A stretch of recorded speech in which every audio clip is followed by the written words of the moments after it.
મુખ્યમંત્રી ભૂપેન્દ્ર પટેલે જૂનાગઢ જિલ્લાના જુથળ ગામે કમોસમી વરસાદથી ખેડૂતોના પાક નુકસાનીનો પ્રત્યક્ષ ચિતાર મેળવ્યો હતો અને પાણીત્રા ગામે જઈ ખેડૂતો સાથે સંવાદ કર્યો। મુખ્યમંત્રી ભૂપેન્દ્ર પટેલ કમોસમી વરસાદને પગલે ખેત પાકોની નુકસાનીનો પ્રત્યક્ષ ચિતાર મેળવવા માટે જૂનાગઢના માળિયાહાટીના તાલુકાના જુથળ ગામના ખેડૂતના ખેતરે પહોંચ્યા હતા। બાદમાં પાણીત્રા ગામની પ્રાથમિક શાળાના પરિસરમાં ખેડૂતો સાથે સંવાદ કર્યો હતો। મુખ્યમંત્રીએ ખેડૂતોને સહાયરૂપ બનવા માટે સરકાર ખેડૂતોની જોડે ઊભી હોવાનું અને વહેલી તકે ખેડૂતોને મદદરૂપ બનવા માટે સહાય જાહેર કરશે હોવાનું જણાવાયું હતું।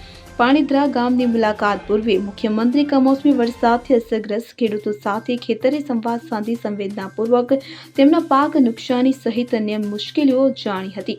આ દરમિયાન મુખ્યમંત્રીએ મગફળીના પાકમાં થયેલ નુકસાનીનું પણ નિરીક્ષણ કર્યું અને આ ઉપરાંત આસપાસના ખેતરોમાં થયેલી નુકસાની અંગે ખેડૂતો, સ્થાનિક આગેવાનો અને અધિકારીઓ સાથે પણ ચર્ચા કરી હતી। મુખ્યમંત્રીની સાથે રાજ્યમંત્રી કૌશિકભાઈ વેકરિયાએ પણ પાક નુકસાનીનું નિરીક્ષણ કર્યું। પાણીત્રા ગામે પ્રાથમિક શાળાના પરિસરમાં મોટી સંખ્યામાં ખેડૂતો મુખ્યમંત્રીને આવકારવા પહોંચ્યા, જ્યાં ગામના ખેડૂત દેવાભાઈ ભાદરકાએ જણાવ્યું હતું કે લાખાભાઈ કડછાએ પણ પ્રતિભાવ આપી મુખ્યમંત્રીનો આભાર વ્યક્ત કર્યો। કલેક્ટર અનિલકુમાર રાણાવસિયાએ પાણીત્રા ગામે કમોસમી વરસાદથી જિલ્લાના પ્રભાવિત ગામો અને ખેતી પાક નુકસાની પ્રાથમિક માહિતી આપી હતી। મુખ્યમંત્રીની આ પાક નુકસાનીના નિરીક્ષણની મુલાકાત દરમિયાન અને પાણીત્રા ગામે ખેડૂતો સાથે સંવાદમાં સાંસદ રાજેશભાઈ ચુડાસમા, કારોબારી સમિતિના ચેરમેન દિલીપસિંહ સિસોદિયા, જિલ્લા વિકાસ અધિકારી હસમુખ પટેલ, જિલ્લા પોલીસ વડા સુબોધ ઓડેદરા, સ્થાનિક અગ્રણી દિલીપસિંહ સિસોદિયા, આસિસ્ટન્ટ કલેક્ટર પ્રતિક જૈન, અધિકારી ચરણસિંહ ગોહિલ, જિલ્લા ખેતીવાડી અધિકારી જીગર ભટ્ટ, જયંતિભાઈ સવેરા, પાણીત્રા ગામના સરપંચ હરીશભાઈ ડાભી સહિત ખેડૂતો અગ્રણીઓ ઉપસ્થિત રહ્યા હતા। મારું નામ શ્રી દેવાભાઈ અરગનભાઈ ભાદરકા, માળિયાહાટીના તાલુકો, જૂનાગઢ જિલ્લો।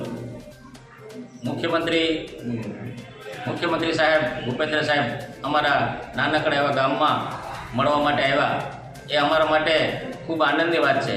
અમારું ગામ નાનકડું એવું આર્થિક રીતે પછાત છે, નાનકડી બધાને જમીન છે અને એમાં અમારું ગુજરાન ચાલે એવું એટલી અમારી આગળ જમીન છે બધા ખેડૂતો પાસે। પરંતુ આજે દુઃખની વાત એ છે કે કુદરતનો કહેર જે છેલ્લા અઠવાડિયા 10 દિવસથી અણધારી જે આફત આવી એને કારણે અમારા એક તો નાના ખેડૂત આર્થિક રીતે નબળા અને એમાં પણ કુદરતનો માર આવ્યો અને 7-8 દિવસ સુધી સતત વરસાદ વરસ્યો અને એના કારણે અમારો જે કંઈ મગફળીનો જે ફાલ હતો તે લણવાની તૈયારીમાં હતો, કોઈએ લણી રાખ્યો, કોઈને ભરું પડ્યા, કોઈને પાથરા પડ્યા અને અણધારી આફત આવી અને એના લીધે તો કે અમારો જે કંઈ ખેતીનો પાક હતો તે સંપૂર્ણપણે નષ્ટ થયો છે। પરંતુ આજે અમારા માટે આનંદની વાત એ છે કે મુખ્યમંત્રી સાહેબ ખુદ અમારા ગામ સુધી આવ્યા અને અમારી જે કંઈ વેદના હતી તેને સાંભળવા માટે થઈ અને અમારા નાનકડા ગામ સુધી આવ્યા।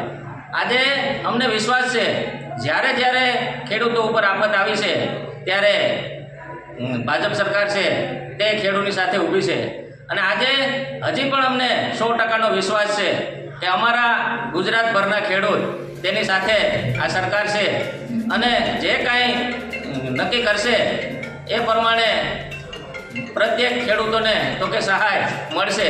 ગવર્મેન્ટ જે કાંઈ નક્કી કરશે તે વસ્તુ અમે લેવા માટે અથવા તો જે કાંઈ નક્કી કરશે તેમાં અમારો સહિયારો સાથ છે। જ્યારે પણ આફત આવી છે ત્યારે ગવર્મેન્ટે આવી રીતના ઘણા બધા પહેલાં કરી અને સહાય કરી છે અને આજે અમને 1000%નો વિશ્વાસ છે કે અમારા ઉપર સરકાર છે તે અમને કાંઈ ને કાંઈ મદદરૂપ થશે એવો અમને 100% વિશ્વાસ છે। અને રુસ્તી બાબરિયા, કેશોદ। હવે જુઓ દેશ દુનિયાની તમામ ખબરો તમારી આંગળીના ટેરવે।